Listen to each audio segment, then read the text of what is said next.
Tout commença le jour où j'ai été capturé. Épuisé, ma vision floue, je marchais enchaîné sous un soleil de plomb. Les cris des autres détenus résonnaient à travers les barbelés, et chaque hurlement résonnait dans mon esprit comme un avertissement. À cet instant, j'ai compris que je n'étais plus un soldat, mais un simple pion sur l'échiquier de cette guerre civile implacable. Les murs du camp de prisonniers étaient bâtis de métal et de désespoir. Les soldats ennemis nous surveillaient avec des yeux d'acier, et la terreur s'installait dans chaque recoin. J'ai été poussé à l'intérieur d'une cellule insalubre, où l'odeur de la sueur et de l'excrément flottait dans l'air. Mes compagnons de captivité étaient hagards, et leurs regards désespérés révélaient une humanité brisée. Ensemble, nous devions trouver un moyen de survivre à l'inhumanité de cet endroit. La première nuit, alors que l'obscurité s'installait, nous nous sommes regroupés dans notre cellule, une trentaine d'âmes perdues. Chacun racontait son histoire, et peu à peu, un lien fragile se formait entre nous. Certains parlaient de leur famille, d'autres des rêves qu'ils avaient avant cette guerre. J'ai partagé mon propre récit, une évasion de la routine militaire qui semblait désormais si lointaine. Nous avons convenu de rester unis, car la solidarité était notre seule arme contre l'angoisse croissante. Mais dans le silence de la nuit, l'angoisse se transformait en une profonde solitude. Chaque bruit, chaque pas de garde résonnait dans notre cœur, nous rappelant que la liberté était devenue un lointain souvenir. Le lendemain, le sifflet strident des gardes nous a arrachés au sommeil. Nous étions forcés de nous lever, de nous aligner pour le décompte. Les douches glaciales étaient un choc pour nos corps affaiblis, et les lits de paille étaient infestés de vermine. La nourriture, un mélange insipide, était insuffisante pour apaiser notre faim. Chaque bouchée devenait une lutte, et la privation ne tardait pas à engendrer des tensions.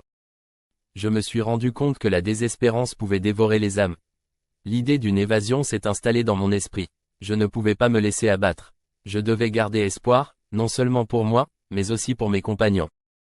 En observant les gardes, j'ai remarqué leur distraction. Certains d'entre eux se moquaient, d'autres discutaient. C'était l'ouverture que je cherchais. Je me suis approché d'un groupe de détenus qui semblaient partager mes idées. Parmi eux se trouvait un ingénieur, un homme du nom de Malik, qui avait une connaissance pratique des structures. Nous avons commencé à murmurer, à élaborer un plan. La résistance s'éveillait lentement en nous, et chaque jour, nous cherchions des opportunités pour agir.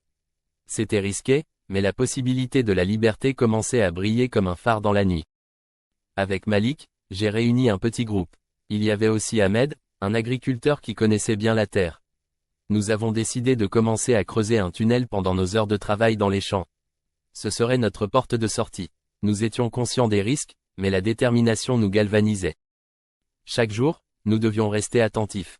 Nous avons commencé à collecter des outils improvisés, une cuillère tordue, un morceau de métal, et même des pierres. Nous les cachions soigneusement pour éviter d'attirer l'attention des gardes. Le plan était en marche.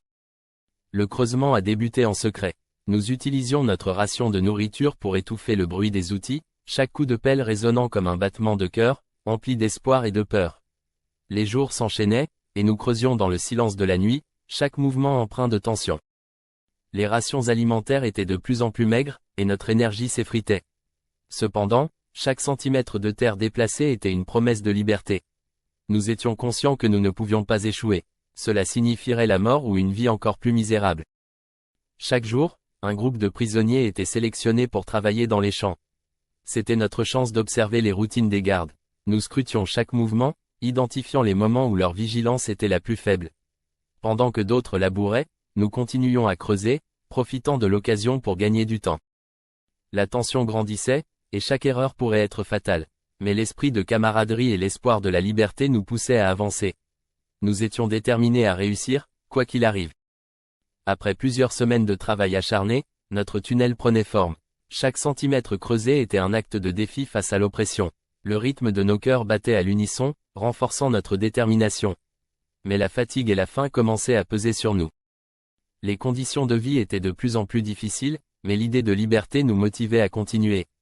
Nous avons créé un code, des signes pour nous parler sans éveiller les soupçons.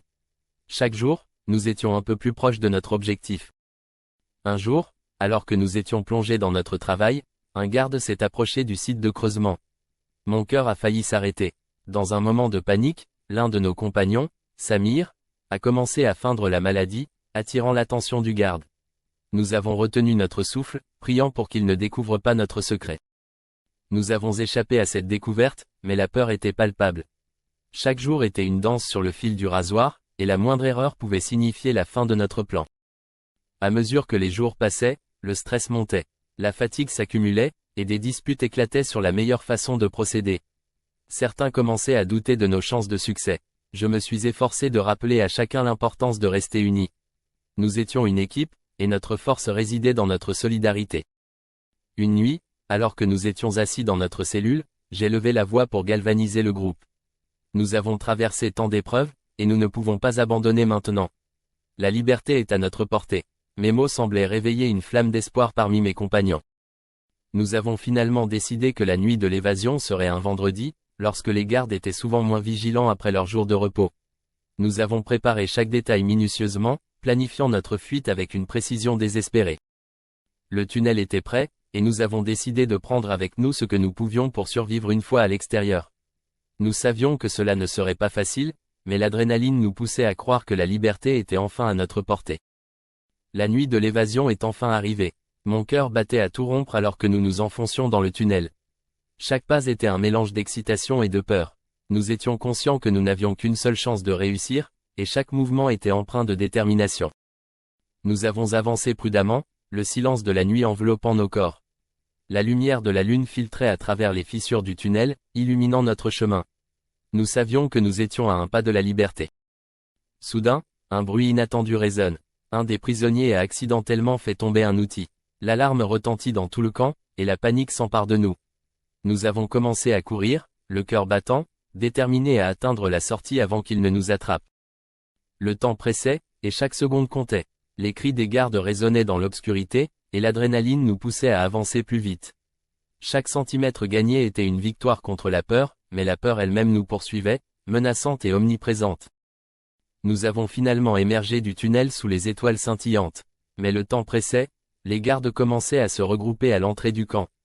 Nous devions agir rapidement. Le sol était couvert de gravier, et chaque pas que nous faisions semblait faire écho dans la nuit. Nous avons couru, nos corps épuisés, mais nos esprits remplis d'une nouvelle énergie. La liberté était si proche, et l'idée de pouvoir respirer l'air frais de l'extérieur nous galvanisait. Pourtant, une peur sourde nous hantait, et si nous échouions maintenant? En sortant, nous avons découvert un terrain dangereux, jonché de débris de guerre. Des mines antipersonnelles, laissées par des combats précédents, parsemaient le sol. Nous devions avancer avec prudence, testant chaque pas avec un bâton. C'était une danse macabre entre la vie et la mort. La tension était palpable, et nous étions en alerte constante. L'angoisse de perdre un camarade, ou pire, de perdre la vie, pesait lourd sur nos épaules. Mais nous avancions, déterminés à fuir cet enfer.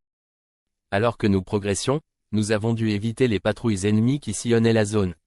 Les lumières des lampes de poche balayaient les buissons, et nous nous faufilions derrière les arbres, retenant notre souffle à chaque fois qu'une lampe passait près de nous. Leur voix résonnait comme un écho de nos pires cauchemars. Chaque seconde semblait une éternité, et la peur d'être découvert était insupportable. Nous avions survécu à tant de choses, et il était hors de question de tout perdre maintenant.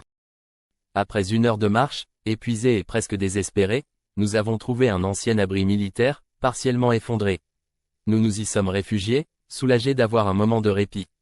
À l'intérieur, l'obscurité était accueillante, et nous avons pris le temps de reprendre notre souffle. Nous étions en sécurité, au moins pour le moment, mais le sentiment de danger n'avait pas disparu. Nous savions que nous devions planifier notre prochain mouvement, mais la fatigue commençait à nous rattraper. En fouillant l'abri, nous avons découvert des journaux et des effets personnels de soldats précédents. Les pages jaunies racontaient des histoires de perte, de courage et de désespoir. C'est alors qu'un prisonnier, Ahmed, a trouvé une photo de son frère, capturé dans notre camp. Son visage blêmi, et la douleur dans ses yeux étaient insupportables. Cette découverte a ravivé notre désir de nous battre pour notre liberté. Nous étions là pour quelque chose de plus grand que nous-mêmes. Nous étions là pour ceux qui étaient restés derrière, pour ceux qui souffraient encore. L'espoir et la détermination coulaient à nouveau dans nos veines. Alors que nous envisagions de partir, une trahison inattendue est survenue. Un des prisonniers, poussé par la peur et le désespoir, a commencé à paniquer. Il a décidé d'appeler les gardes, pensant que cela lui sauverait la vie. La trahison a résonné comme une balle dans l'obscurité de notre refuge. Une course effrénée s'est ensuivie. Nous avons dû laisser derrière nous celui qui ne pouvait pas suivre. Les cris des gardes se rapprochaient, et notre cœur battait à tout rompre. La douleur de cette séparation était insupportable, mais la survie passait avant tout.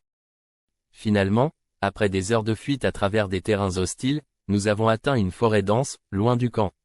Épuisés, mais en vie, nous nous sommes arrêtés pour reprendre notre souffle.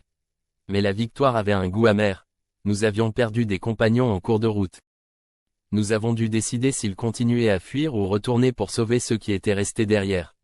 C'était une question de sacrifice. Après une longue discussion, nous avons compris que notre liberté n'était pas complète tant que d'autres souffraient encore. Nous avons décidé de retourner, non pas en tant que soldats, mais en tant qu'hommes unis par un but commun, la liberté pour tous.